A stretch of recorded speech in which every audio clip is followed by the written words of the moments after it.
Hello everyone, welcome you all to the official YouTube channel of EduXT Education. We were doing economic survey of Himachal Pradesh 2023-24 का जो economic survey है. तो continuing that, today we are back with another chapter that is agriculture and horticulture. तो इसमें जो agriculture वाला portion है that we will discuss today, horticulture हम next lecture में करेंगे. तो without wasting any time, let us start. तो देखिए एग्रीकल्चर की बात करें तो agriculture is a very important chapter. Agriculture से बहुत सारे क्वेश्चन जो आपसे पूछा जाता है, चाहे इससे रिलेटेड जो डाटा है या चाहे जो स्कीम्स हैं, various schemes in the field of agriculture या प्राइमरी सेक्टर से रिलेटेड जो स्कीम्स हैं, तो दे आर वेरी इंपॉर्टेंट. तो इसको आप एक बार ध्यान से देखेंगे.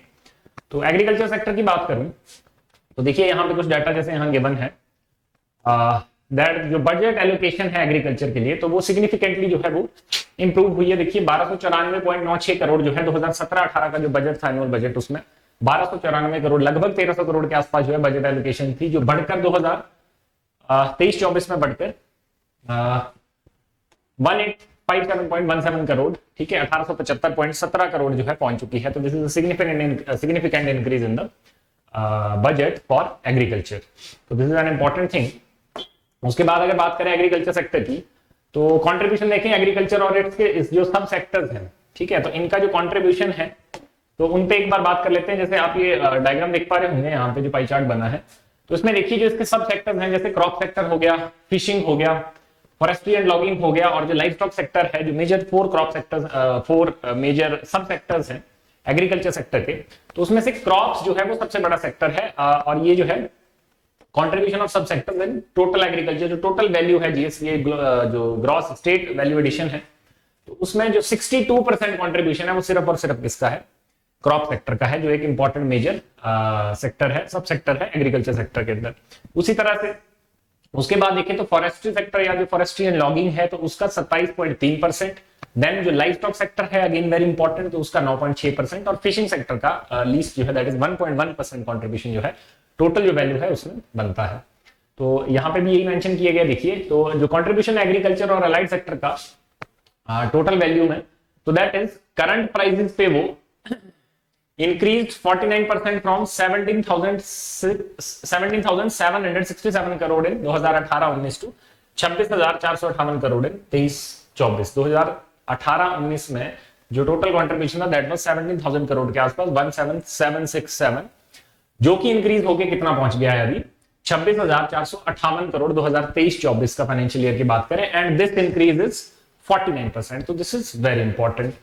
तो उसके बाद अगर देखें जो ग्रोथ है एग्रीकल्चर और इसके सब सेक्टर्स की बात कर रहे हैं, तो as per the advance estimate agriculture and allied sector GSV is estimated to be decrease by 2.4%. ठीक है, कांस्टेंट प्राइसेस पे अगर बात करें तो -2.4%, सॉरी नॉट -2.4%, प्रीवियस ईयर से 2.4% का जो है इसमें क्या आया है, डिक्रीज आया है. ठीक है, इन द फाइनेंशियल ईयर 2023-24. और जो प्रीवियस फाइनेंशियल ईयर की बात करें तो जो ग्रोथ रेट थी दैट वाज 5.7% 2022-23 की. देखिए यहाँ पे एक बार ये सारी चीजें मेंशन करी हुई हैं.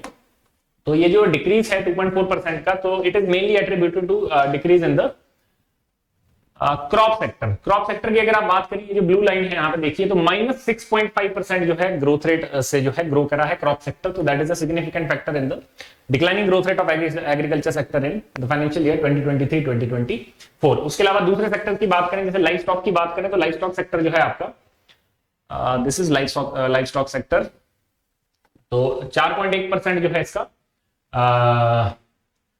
जो ग्रोथ रेट है लाइफ स्टॉक सेक्टर की 2023-24 में. तीसरी अगर बात करें फॉरेस्ट्री एंड लॉगिंग की, तो फॉरेस्ट्री एंड लॉगिंग जो है 1.6%. ठीक है, और चौथा देखिए 7.0% जो है आपका फिशिंग सेक्टर जो है उससे ग्रो कर रहा है 7.0% से. ठीक है, तो ये कुछ इंपॉर्टेंट डाटा जो आपको पूछ लिया जा सकता है. Growth rate of agriculture and allied sector. 2 gross state value addition at current prices. ठीक है, करंट प्राइसेस की बात करी गई है. और एक चीज मैं और बता दूं, ये ग्रोथ रेट जो है करंट प्राइसेस पे 2018-19 और 23-24 की ग्रोथ रेट को कंपेयर करके बताया गया है. ठीक है, नेक्स्ट अगर इसके बाद बताएं, इसके बाद चलें तो लैंड यूज पैटर्न की एक बात करी गई है हिमाचल प्रदेश में, कि जो लैंड यूज पैटर्न है वो किस तरह से है. ठीक है, तो उसको एक बार डिस्कस कर लें. तो हिमाचल का जो टोटल अवेलेबल लैंड है, तो उससे एसोसिएटेड कुछ फैक्चुअल डाटा यहाँ पे, जैसे Himachal rank 17th state in India. Area wise अगर बात करें तो 17वीं सबसे बड़ा राज्य जो है that is Himachal Pradesh. 126 overall, कोई भी टेरिटोरियल एंटिटी पूरे वर्ल्ड में जो है तो उसमें 126 नंबर पे हिमाचल प्रदेश आता है. ठीक है, जो टोटल ज्योग्राफिकल एरिया है हिमाचल प्रदेश का। तो out of this total geographical area जो कि कितना है 55673 स्क्वायर किलोमीटर, उसमें से 11.49%, ये बहुत इंपॉर्टेंट डाटा है, इसको आप याद रखेंगे, 11.49% 49% of the area comes under net sown area. जो नेट सोन एरिया है that is only 11.49% of the total area. ठीक है, दूसरा अगर बात करें तो 24.55% इज अंडर फॉरेस्ट कवरेज। ठीक है जी, land put under non agricultural use, तो 7.98% जो है that is non agricultural use. ठीक है, फैलो लैंड 1.53% और बैरन एंड अनकल्टिवेबल लैंड, ऐसी लैंड जिसपे बंजर जमीन जिसको हम कहते हैं, जिसपे कल्टीवेशन नहीं की जा सकती, तो दैट इज 16.73%। तो ये शायद पूछ लिए जाए पेपर में डाटा, तो इसको आप एक बार कहीं पर नोट डाउन कर लीजिए, इनको लिख ले अलग से, तो ये इंपॉर्टेंट हो सकता है। ठीक है, तो ये जो है लैंड यूज पैटर्न है हिमाचल प्रदेश का, कि किस किस तरह से कौन कौन सी लैंड एरिया जो है वो अवेलेबल है। तो ये जो हमने अभी डाटा डिस्कस करा ये सारा डाटा वही है। ठीक है, देखिए जैसे एक जो सबसे बड़ा कंपोनेंट है दैट इज जो परमानेंट पास्चर्स और ग्रेजिंग लैंड्स हैं। ठीक है, वो सबसे ज्यादा 32.82% है। उसके अलावा forest 24.55%, net sown area is just 11.49%, uncultivable land is 16.73%, cultivable waste land जो है दैट इज 2.73%, फैलो लैंड की बात करी गई है। उसके अलावा अदर फैलो लैंड्स, तो ये अदर कैटेगरीज में ऊपर के जो 3 टेबल हैं वो बताए गए हैं। तो दीज आर वेरी इंपॉर्टेंट, जो इसमें स्पेसिफिकली यहाँ पे जो मेंशन थे आपको, तो इनको एटलीस्ट ये 3-4 आप जो है याद रख सकते हैं, ये यहां से पूछा जा सकता है। फिर जो लैंड यूज पैटर्न है उसमें एक बार लैंड होल्डिंग का पैटर्न भी अगर हम देख लें, ठीक है ना, जो इंडिविजुअल लैंड होल्डिंग है, जो प्राइवेट लैंड होल्डिंग है, तो उसमें किस किस तरह से हिमाचल प्रदेश में जो है उसका स्टेटस क्या है। और ये एक चीज मैं बता दूं, this is a single most important question, ये 2022 में 21 में आई थिंक दोनों साल एचएस में पूछा गया है प्रीलिम्स में। ठीक है, तो अभी इसको देखते चलते हैं, फिर मैं बताता भी चलता हूं कि क्या पूछा गया था इसमें से। तो देखिए इसमें जो पहली चीज है that is the total number of operational holding in Himachal is 9.97 lakh, very important. ठीक है ना, ये चीज ही पूछी भी गई थी। ठीक है, मैच करने को क्वेश्चन बेसिकली पूछा गया था 2022 में, मैच करने को आया था। तो total number of operational holding जो है हिमाचल में वो कितनी है, 9.97 lakh individual holds some land. ठीक है, उसके अलावा ये जो एरिया कवर करती है, covering an area of 9.44 lakh hectare, this was also another point in that question, कि जो एरिया कवर करता है ये जो 9.97 लाख होल्डिंग्स हैं, इनका जो टोटल एरिया है वो कितना बनता है, तो ये 9.44 lakh hectare. This is very important data, इसको आप नोट डाउन करेंगे। उसके अलावा the average size of land holding, very important, ये भी पूछा गया था बेसिकली, इस पूरी लाइन से ही क्वेश्चन बन गया था एक। ठीक है, तो जो average size of land holding है, ठीक है, पूरे स्टेट की अगर बात करें 9.97 लाख जो है that are the number of operational holdings in Himachal. उसके अलावा 9.44 लाख जो है, 44 लाख हेक्टेयर जो है that is the area covered by those 9.97 lakh holdings. ठीक है, तो फिर अगर हम एक एवरेज होल्डिंग निकालें, ठीक है, कि एवरेज होल्डिंग जो है किसके पास कितनी है, तो एक एवरेज होल्डिंग साइज आ जाता है, तो that is 0.95 hectare which is approximately equal to 1 hectare. और ये क्वेश्चन बहुत बार अलग से ऐसे भी पूछा गया है कि what is the average size of land holding या operational holding in Himachal Pradesh, तो दैट इज 0.95 हेक्टेयर। तो ये चीज आप याद रखेंगे। फिर उसके बाद यहां पे चलिए यहां पे एक बार देखें, ये जो टेबल आपको गिवन है इसमें बेसिकली जो ऑपरेशनल होल्डिंग है उसको डिवाइड कर दिया हुआ है डिपेंडिंग अपॉन इट्स साइज। ठीक है, उसकी कैटेगरीज बना दी गई हैं, जैसे देखिए marginal, small, semi medium, medium और लार्ज होल्डिंग्स की फॉर्म में जो है उनको डिवाइड किया गया है। तो एक बार मैं ये बता देता हूं आपको कि होती क्या है, मार्जिनल होल्डिंग क्या है, स्मॉल होल्डिंग क्या है। तो देखिए सबसे पहले मार्जिनल की अगर हम बात करते हैं, तो मार्जिनल होल्डिंग ऐसी लैंड होल्डिंग को बोला जाता है जिसका साइज 1 हेक्टेयर से कम होता है। ठीक है, 1 हेक्टेयर या इससे कम होता है, उसे कहा जाता है मार्जिनल होल्डिंग। ठीक है जी। स्मॉल होल्डिंग की बात करें तो स्मॉल होल्डिंग ऐसी होल्डिंग होती है जिसका जो साइज है that is in between 1 and 2 hectares के बीच में जो जिसका साइज होता है that is small holding. Third अगर बात करें तो that is semi medium. Semi medium हो गया 2 से लेके 4 हेक्टेयर्स के बीच में। नेक्स्ट अगर देखें तो दैट इज मीडियम। तो मीडियम होता है जिसका 4 से 10 हेक्टेयर्स के बीच में जो साइज होता है लैंड होल्डिंग का, दैट इज मीडियम। और लास्ट आ जाता है आपका जो लार्ज लैंड होल्डिंग्स हैं, तो लार्ज जो होल्डिंग्स हैं उनका साइज 10 हेक्टेयर्स और उससे ज्यादा होता है। ठीक है, तो एक बार इनको देख लें। तो मार्जिनल होल्डिंग्स की बात करें तो जो नंबर ऑफ होल्डिंग्स है हिमाचल प्रदेश में वो है 7.12 लाख। ठीक है, 7.12 लाख। तो लगभग 70% ये बन जाता है। तो इतनी होल्डिंग्स जो है वो मार्जिनल है। It means most of the farmers in Himachal Pradesh, ठीक है, out of total this 9.97 lakh 7.12 lakh are marginal farmers जिनके पास मार्जिनल होल्डिंग्स है, और एरिया ऑपरेटेड जो है इनके द्वारा दैट इज 2.85 लाख हेक्टेयर्स। ठीक है, और एवरेज होल्डिंग साइज सिर्फ और सिर्फ इस कैटेगरी में बात करें मार्जिनल होल्डिंग्स, अब 0 से 1 के बीच में, 0 तो नहीं हो सकता ऑब्वियसली, 0 होल्डिंग होने का मतलब इज लैंडलेस। ठीक है, तो 0 से 1 के बीच में जो होल्डिंग है, या 1 से कम जिसके पास होल्डिंग है, तो किसी के पास 0.8 hectare, 0.95 hectare, 0.85 hectare, 0.4 hectare, 0.1 hectare, इस तरह से होगा, तो उसका एक एवरेज साइज जो बनता है दैट इज 0.40 हेक्टेयर्स। तो ये चीज आप याद रखेंगे, सारे याद रखने की मुझे नहीं लगता जरूरत है क्योंकि डाटा भी बहुत ज्यादा होता है।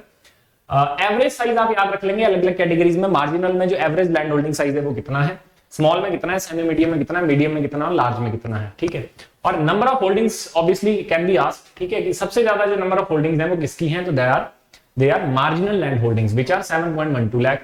स्मॉल लैंड होल्डिंग की बात करें तो 1.73 लाख जो है वो स्मॉल होल्डिंग्स हैं, और इसका एवरेज साइज जो है दैट इज 1.39 हेक्टेयर्स, और जो area operated that is 2.42 lakh hectares. तो इससे एक चीज हमें यहां पता चलती है, देखिए अगर इन दोनों को ऐड कर लें 7.12 लाख प्लस 1.73 लाख, तो ये ऑलमोस्ट जितने जो 9.97 लाख ऑपरेशनल होल्डिंग्स हैं, टोटल 9.97 लाख जो है वो टोटल ऑपरेशनल होल्डिंग है, और ये जो है 7.12 प्लस 1.73, ठीक है, 32578 8.85 लाख, ये ऑलमोस्ट 88% बनता है टोटल लैंड होल्डिंग्स का। टोटल होगी 9.97 लाख, और ये हो जाता है 8.85 लाख, तो इट इज अप्रोक्सीमेटली 88%। तो ये क्वेश्चन बड़ी बार पूछा गया है कि how many farmers in Himachal Pradesh are marginal and small. तो 88% ऑफ द फार्मर्स या 88% ऑफ द होल्डिंग्स जो हैं they are the ones which are below 2 hectare, जो 2 हेक्टेयर से कम है। तो 2 हेक्टेयर से कम होने का मतलब क्या है कि they are marginal and small. 0 to 1 is marginal, 1 to 2 is small. तो this is a very important thing, तो इसको आप याद रखेंगे। नेक्स्ट आगे हम बात करें तो सेमी मीडियम में देखिए 0.82 लाख टोटल होल्डिंग्स हैं, 2.23 लाख जो है टोटल एरिया ऑपरेटेड है, जो 0.82 होल्डिंग्स है उनके द्वारा, और 2.72 जो है वो एवरेज लैंड होल्डिंग साइज है, कहां पे, सेमी मीडियम में। उसी तरह से मीडियम की बात करें तो 0.26 लाख जो है वो 26,000 बेसिकली क्या है इसको, 26,000 जो है वो टोटल नंबर ऑफ होल्डिंग्स हैं। 1.46 लाख हेक्टेयर एरिया जो है इनके द्वारा ऑपरेट किया जाता है। 5.62 हेक्टेयर जो है इसका एवरेज होल्डिंग साइज है। 0.003% जो है वो लार्ज होल्डिंग है। 0.47% जो है टोटल एरिया है जो वो ऑपरेट करते हैं, और 15.67 जो है इसका एवरेज लैंड होल्डिंग साइज है। तो इस कम्युलेटिव डाटा को अगर हम इस तरह से ऐड करके देखें तो 9.97 लाख, ये सबसे इंपॉर्टेंट डाटा है, 9.97 lakh are the total number of holdings in Himachal Pradesh, जो कि ऑपरेट करती हैं 9.44 लाख हेक्टेयर एरिया को। लाख हेक्टेयर की अगर मैं बात करूं तो इस तरह से आप देख सकते हैं, जैसे 55,673 स्क्वायर किलोमीटर है ये हमारा एरिया स्क्वायर किलोमीटर में। इसको अगर हेक्टेयर में कन्वर्ट करें तो ये बनता है 55.67 लाख हेक्टेयर। ठीक है, तो 55 लाख हेक्टेयर एक तरह से 55 लाख हेक्टेयर में से 9.44 लाख हेक्टेयर ऐसा एरिया है जिसको ऑपरेशनल होल्डिंग कैटेगरी में रखा जाता है, जिसपे हम जो है कल्टीवेशन करते हैं। ठीक है जी, तो इट इज अप्रोक्सीमेटली कितना हो गया ये 5-6% के आसपास, इतना ही हुआ।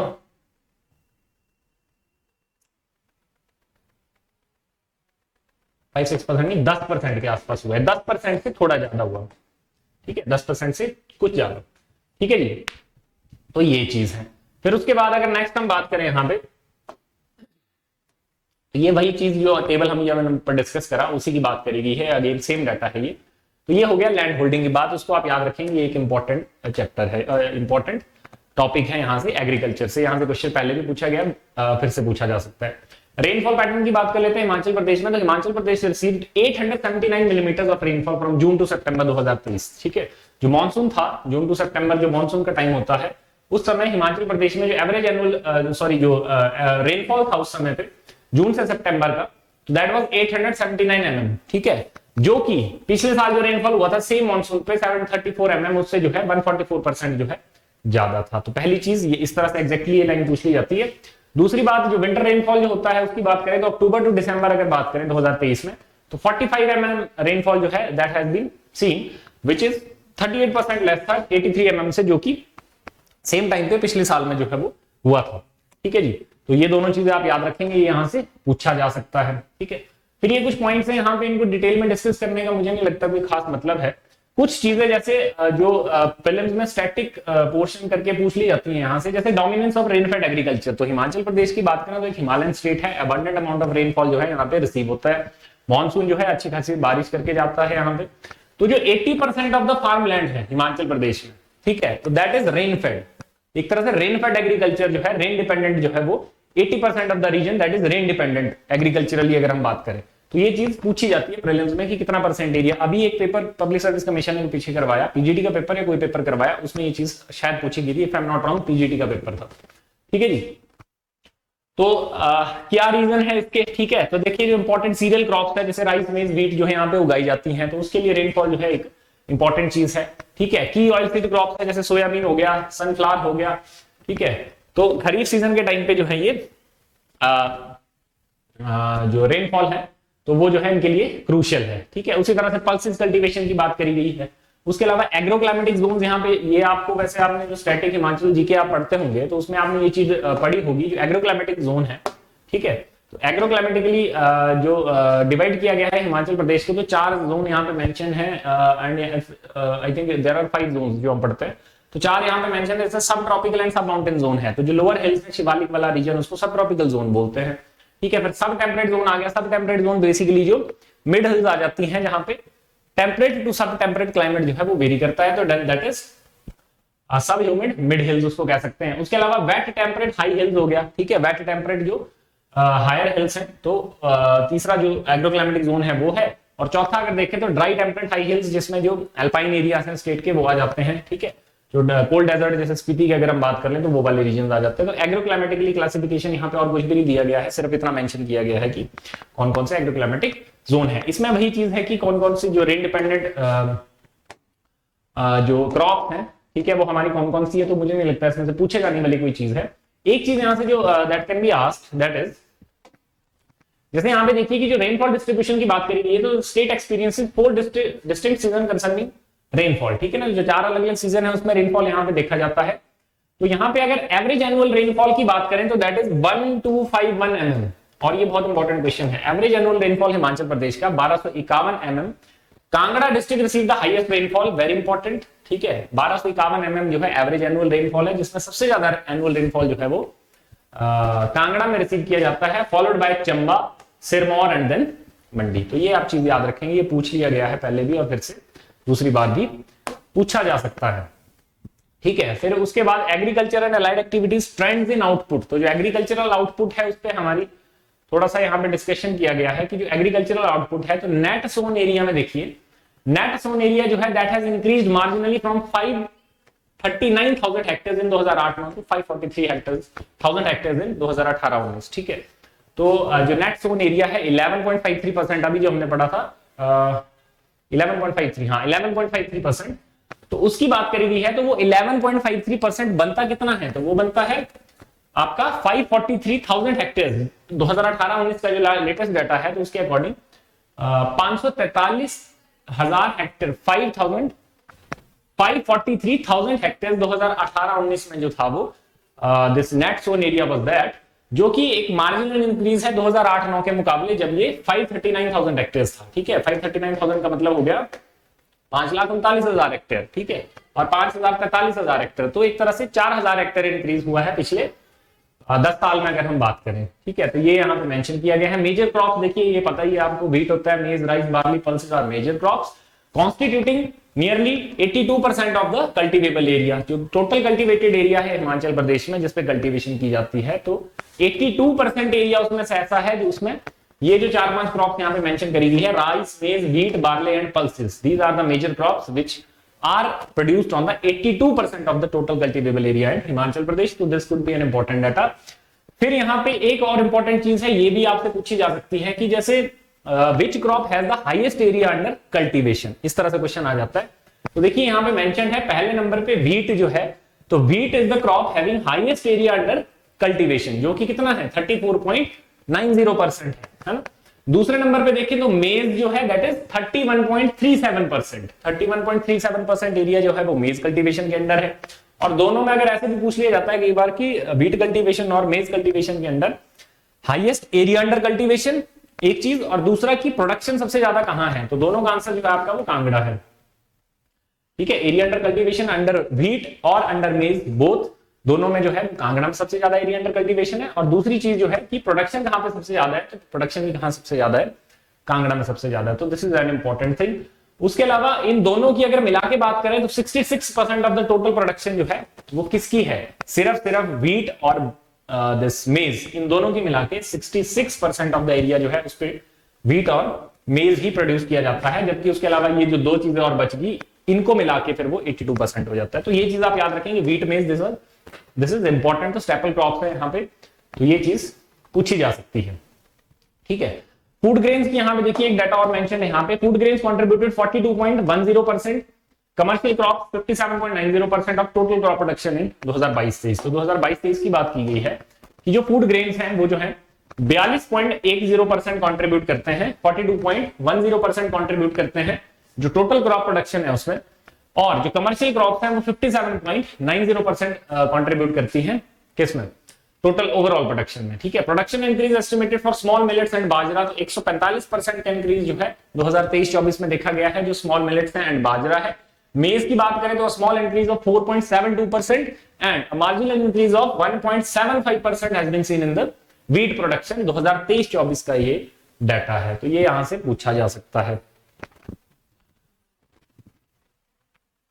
Then if we see high yielding varieties program, ठीक है, focuses on distributing high yielding seed varieties like maize, paddy and wheat। ठीक है, तो जो high yielding varieties है, जो नए नए सीड्स है, ठीक है, high yielding सीड्स है, तो वो जो है यहाँ पे क्या करते हैं, जो मेज, पैडी और व्हीट में जो हाई यील्डिंग वेराइटीज है उनको यूज करने का प्रयास जो है लगातार किया जा रहा है, ताकि जो है एक जो प्रोडक्शन जो आउटपुट है उसको क्या किया जा सके, इंक्रीज किया जा सके। एग्रीकल्चर डिपार्टमेंट जो है 20 सीड मल्टीप्लिकेशन फार्म्स, ठीक है, 20 सीड मल्टीप्लिकेशन फार्म्स को ऑपरेट करता है। 3 वेजिटेबल डेवलपमेंट स्टेशन है, 12 पोटैटो डेवलपमेंट स्टेशन है एंड 1 जिंजर डेवलपमेंट स्टेशन जो है स्टेट में एस्टैब्लिश्ड है। तो ये कुछ इंपॉर्टेंट डाटा है जो आपसे यहां say that can be asked. ठीक है जी। नेक्स्ट इसके बाद बात करें तो देखिए अब कुछ यहाँ पे ना स्कीम्स बीच में उन्होंने शुरू कर दी है। जैसे प्लांट प्रोटेक्शन प्रोग्राम की बात करी गई है, तो प्लांट प्रोटेक्शन प्रोग्राम क्या है बेसिकली कि जो प्लांट्स हैं हमारे, ठीक है ना, तो प्लांट्स को जो है बेसिकली जो पेस्ट कंट्रोल प्लांट्स में किया जाता है, तो उसमें जो नॉन केमिकल पेस्ट कंट्रोल है उसको उसके यूज को प्रमोट किया जाए। ठीक है, विद 50% इंसेंटिव्स फॉर फार्मर। तो फार्मर जो है जो वेरियस जो फर्टिलाइजर्स या जो पेस्टिसाइड इंसेक्टिसाइड यूज किए जाते हैं प्लांट प्रोटेक्शन के लिए, तो they are filled with chemicals. ठीक है, बहुत सारे केमिकल सब्सटेंसेस जो है उसमें पाए जाते हैं। तो जो नॉन केमिकल सब्सटेंसेस हैं उनका नॉन केमिकल जो पेस्ट कंट्रोल मेजर्स हैं अगर वो फार्मर्स लेते हैं तो उनको 50% इंसेंटिव जो है उनपे दिया जाएगा। तो this is plant protection programme in Himachal Pradesh. उसके अलावा फर्टिलाइजर कंजम्पशन की बात करें, देखिए ये क्वेश्चन भी पूछा गया था पीईटी के पेपर में, फर्टिलाइजर कंजम्पशन सबसे ज्यादा कहां है। तो फर्टिलाइजर कंजम्पशन की बात की जाए तो ये 23,664 मीट्रिक टन थी 1985-86 में, जो कि 57,852 मीट्रिक टन होगी है फाइनेंशियल ईयर 2022-23 में। ठीक है, ऐसे पूछ ले यहां से कि सबसे ज्यादा फर्टिलाइजर कंजम्पशन किस डिस्ट्रिक्ट में है, तो Una that should be the right answer for that. तो ये एक बहुत इंपॉर्टेंट चीज है, तो ऊना में जो है वो सबसे ज्यादा फर्टिलाइजर कंजम्पशन जो है देखी गई है। उसके अलावा देखिए यहाँ पे सॉइल टेस्टिंग लैब्स की बात करी गई है, तो 11 सॉइल टेस्टिंग लैब जो है यहाँ पे एस्टैब्लिश्ड है हिमाचल में। 3 fertiliser and seed testing laboratories जो है वो यहाँ पे हैं। 2 बायो कंट्रोल लेबोरेटरीज जो है यहाँ पे हैं पालमपुर और मंडी में। 1 state pesticide testing laboratory, 1 bio fertiliser production and quality control lab जो है यहाँ पे हिमाचल में है। Free soil testing services provided to farmers and biocontrol labs promote non-chemical pest management techniques। ठीक है, तो ये कुछ चीजें हैं इससे एसोसिएटेड, इतना इंपॉर्टेंट नहीं है डाटा, ये याद रख सकते हैं कि कितनी सॉइल टेस्टिंग लैब है ये पूछा जा सकता है आपसे, या ये जो बायो कंट्रोल लैब्स हैं, जो 2 बायो कंट्रोल लैब्स हैं तो वो भी पूछी जाती हैं। ठीक है, उसके अलावा सॉइल हेल्थ कार्ड की बात करी गई है, तो सॉइल हेल्थ कार्ड जो है provided to farmers through internet services. ठीक है, जो Himachal Pradesh public service guarantee act है 2011, उसके अंदर जो है ये सॉइल हेल्थ कार्ड जो है फार्मर्स को प्रोवाइड किया जाता है। तो ये सारी चीजें जो है इसमें मेंशन है। बेसिकली जो प्लांट प्रोटेक्शन स्कीम है वो यहाँ से एक इंपॉर्टेंट चीज है, और जो फर्टिलाइजर कंजम्पशन है उस पर क्वेश्चन आपसे पूछा जा सकता है। नेक्स्ट अगर बात करें गवर्नमेंट इनिशिएटिव्स की, तो देखिए यहाँ पे कुछ गवर्नमेंट इनिशिएटिव्स मेंशन है। जैसे पहला है मुख्यमंत्री कृषि संवर्धन योजना, जो एग्रीकल्चर डेवलपमेंट है, एग्रीकल्चर और अलाइड सेक्टर की डेवलपमेंट है, तो उसके लिए कृषि संवर्धन योजना MMKSY इसको कहते हैं। तो देखिए इसमें बात करी गई है कि जो डुप्लीकेशन है उसको प्रिवेंट करने की बात करी गई है 2023-24 में, ठीक है।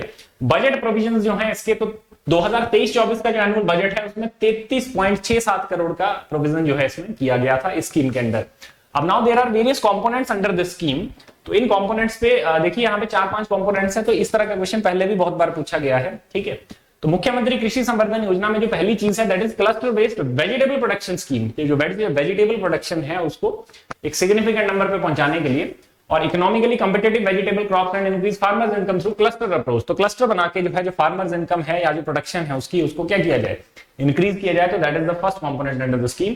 सेकंड अगर हम बात करें तो input based umbrella scheme covering seed fertilisers and plant protection material, ठीक है। तो इनपुट बेस्ड जो इनपुट्स जो क्रॉप्स को चाहिए होती हैं, जैसे फर्टिलाइजर्स हो गए, सीड्स हो गए, प्लांट प्रोटेक्शन मटेरियल हो गया, तो उसके डेवलपमेंट की बात जो है इसमें करी गई है। तीसरा, strengthening the seed multiplication chain, जो क्वालिटी सीड्स हैं, ठीक है, जो क्वालिटी वेराइटीज हैं सीड्स की, तो वो प्रोवाइड करवाना, that is the third point. And fourth is the strengthening of laboratory, जो अभी हमने लैब्स के ऊपर बात करी, सॉइल टेस्टिंग लैब्स हैं या जो दूसरी लैब्स हैं विच आर पर्टिकुलरली जो साइंटिफिक इनपुट देती हैं, जो मॉडर्न जो टेक्नोलॉजी है, जो मॉडर्न इनपुट्स, साइंटिफिक इनपुट्स हैं वो फार्मर्स को देती हैं, तो उनको अपग्रेड करना या उनको स्ट्रेंथन करना। तो that is the fourth component of this scheme. तो ये जो 11 सॉइल टेस्टिंग लैब्स और ये सारी चीजें, ये वही हैं जो अभी हमने डिस्कस करी, ठीक है। तो कृषि संवर्धन योजना पूछी जा सकती है, कौन कौन से कंपोनेंट्स है इसके। उसके अलावा दूसरी स्कीम है मुख्यमंत्री कृषि उत्पादन संरक्षण योजना। तो कृषि उत्पादन संरक्षण योजना इज बेसिकली रिलेटेड टू जो प्रोडक्शन है उसको कैसे बचाया जा सके। जैसे बहुत सारे जानवर अटैक कर देते हैं, फसल खराब कर देते हैं, तो उसके लिए देखिए एक सब्सिडी की यहाँ पे बात करी गई है स्कीम के अंदर। तो 18 करोड़ का बजट जो था फाइनेंशियल ईयर 2023-24 में इसमें दिया गया था। तो सब्सिडी ऑफ 70%, 70% की subsidy for the installation of solar fencing आजकल लगा रहे हैं बहुत सारे लोग, ठीक है ना, खेतों के बाहर सोलर फेंसिंग। तो उस पे 70% subsidy, this is very important point, 70% subsidy. Interlinking chain fencing, जो इंटरलिंकिंग फेंसिंग होती है, ठीक है, तो वो to protect crop from wild animals. तो दोनों चीजों पे जो है 70% जो सोलर फेंसिंग पे जो और इंटरलिंक चेन फेंसिंग और जो सोलर फेंसिंग है बेसिकली, ताकि जो क्रॉप है, ठीक है, जो फसल है वो बर्बाद ना करे जानवर, ठीक है। तो उसके लिए जो है 70% सब्सिडी जो है हिमाचल सरकार की तरफ से दी जाती है। नेक्स्ट अगर बात करें तो हिमाचल प्रदेश क्रॉप डाइवर्सिफिकेशन प्रमोशन प्रोजेक्ट, ठीक है, एचपीसीडीपी। तो अंडर दिस प्रोजेक्ट ये जीका की असिस्टेंस से चल रहा है देखिए, ठीक है। तो ओवरऑल डेवलपमेंट जो है, जो क्रॉप डाइवर्सिफिकेशन है, जिससे कि फार्मर इनकम को क्या किया जा सके, एनहांस किया जा सके। तो इसमें जो जापान इंटरनेशनल कॉर्पोरेशन एजेंसी है, ठीक है, वो जो है फंड कर रही है 321 करोड़ की असिस्टेंस जो है JICA. Aims to increase vegetable production, income of small farmers and develop infrastructure, ठीक है। तीन चीजें इसमें जो मेन ऑब्जेक्टिव है कि जो इंफ्रास्ट्रक्चर है रिलेटेड टू एग्रीकल्चर उसको डेवलप किया जाए, जो स्मॉल फार्मर्स हैं उनकी इनकम को एनहांस किया जाए और वेजिटेबल प्रोडक्शन को जो है इंक्रीज किया जाए। तो it is with the assistance of Japan International Corporation Agency, जी का इसको कहा जाता है। तो दैट इज वेरी इंपॉर्टेंट। तो फेज 2 जो है इसका शुरू हो गया है, जिसमें 1010.13 करोड़ जो है इसमें आने हैं, ठीक है, जो फाइनेंशियल असिस्टेंस है वो आनी है। चौथी अगर बात करें तो मुख्यमंत्री किसान एवं खेतीहर मजदूर जीवन सुरक्षा योजना। तो इस स्कीम के अंडर अगर एक बार देखें तो this scheme is basically related to insurance of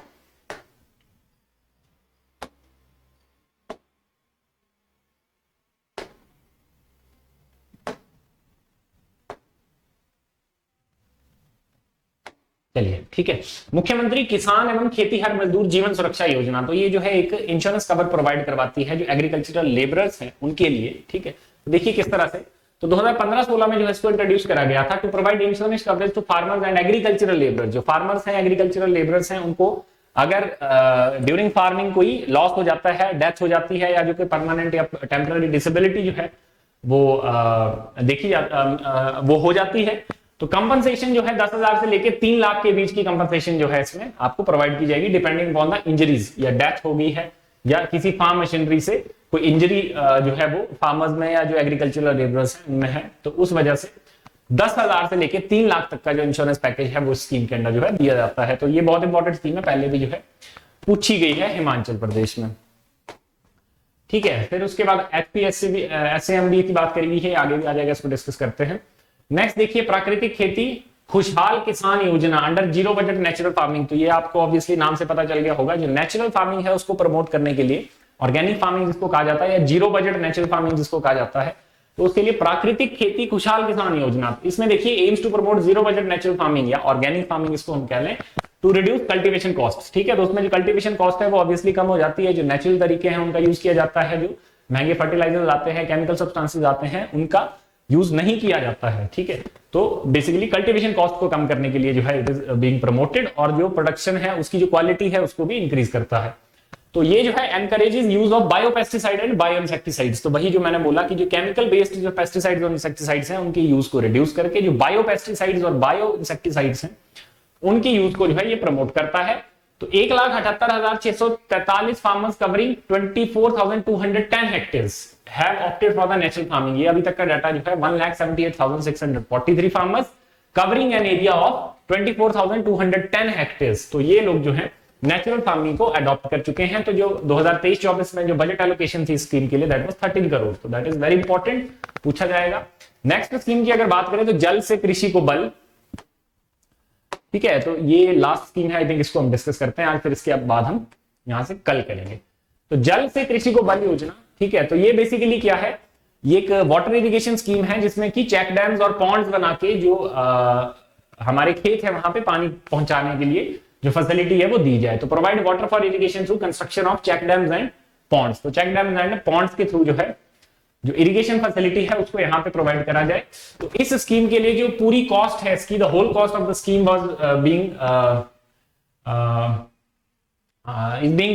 beard by the government. ठीक है, तो कम्युनिटी बेस्ड जो है economic survey 2023-24 96 modest water saving system under the scheme. तो ये कुछ इनकम्प्लीट लग रही है मुझे line, but I think it is clear कि स्कीम क्या है। ठीक है जी, तो जल से कृषि को बल बेसिकली चेक डैम्स और पॉन्ड्स बना के जो है इरिगेशन फैसिलिटी जो है वो प्रोवाइड करवाना।